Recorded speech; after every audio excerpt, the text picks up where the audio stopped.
Nearly 2 weeks since a paramilitary group first stormed Sudan's capital and began attacking key government sites.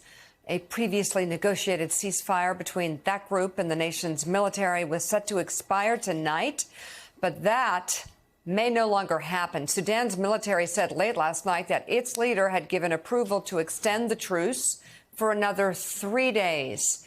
Meanwhile, there is heavy fighting in Sudan's Darfur region, where the Associated Press reports dozens of people have been killed. And questions still remain this morning surrounding the Americans who have been left behind. On Saturday, the U.S. Embassy in Sudan's capital suspended its operations and ordered staff to leave the country. But according to the AP, while embassy staff was airlifted out, there were no plans to provide similar evacuations for potentially thousands of Americans still in Sudan. In a security alert Tuesday, the State Department reiterated that due to the uncertain security situation in Khartoum and closure of the airport, it is not currently safe to undertake a U.S. government-coordinated evacuation of private U.S. citizens.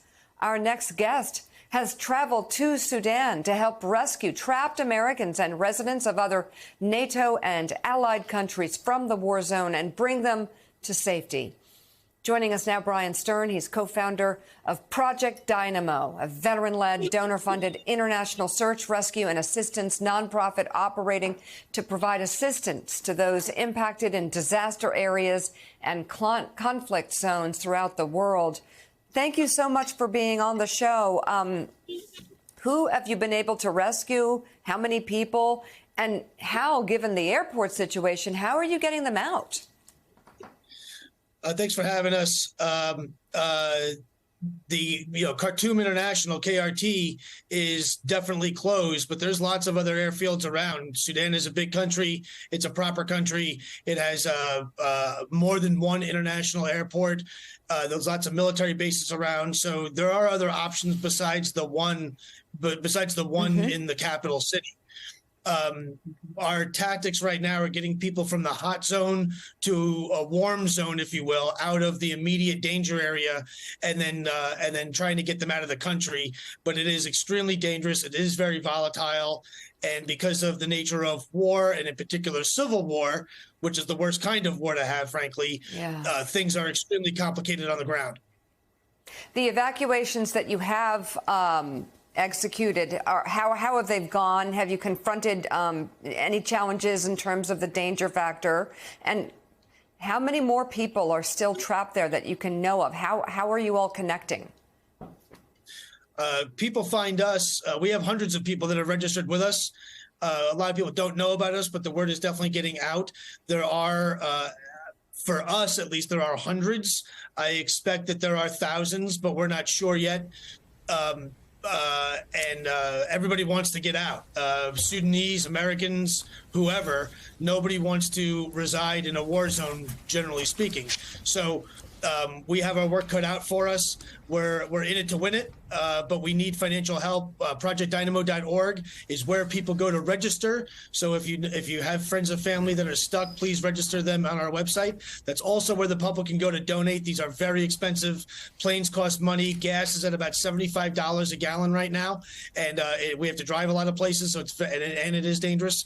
We need public support. We need financial support. We receive no assistance from the United States government at this time. So, Brian, we were talking to Admiral Stavridis about this a couple of days ago when the military was able to evacuate the diplomats, and our military makes, as you know well, makes things look easy that are not, that are very difficult and risky. So from your point of view, how high risk are these evacuations? Not that the official military ones, but what you're doing here. Tell us about the dangers of trying to get people in and out. Yeah, I mean, the brave men and women of our military who did the evacuation were under wartime conditions. I expect that they all got imminent danger pay as appropriate. This is a war zone, so it was dangerous for them. It is more dangerous for us because we don't really have a lot of backup. I don't have helicopters at my disposal, or Green Berets, or Navy SEALs, or all those other resources. So we're at a slight disadvantage. We're at a big disadvantage there. At the same token, we don't have the policy or political issues that government has, which allows us to be a little leaner and meaner sometimes. Brian, understandably, your focus is on getting foreigners and particularly Americans out. The Brits are doing the same with our citizens. The Chinese are doing the same. I know that the Saudis are also trying to get people out as well. The ceasefire that had been holding sort of tenuously looks like now that's over. There are reports of attacks again in Khartoum, and it's spreading to Darfur as well.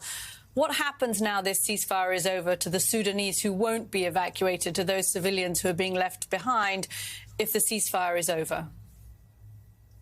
They'll be stuck the Sudanese will be stuck in a unbelievably terrible situation. Project Dynamo is operated. This is our third country that we've worked in the last 18 months where the embassy is closed and Americans were left behind. First Afghanistan, then Ukraine, now Sudan.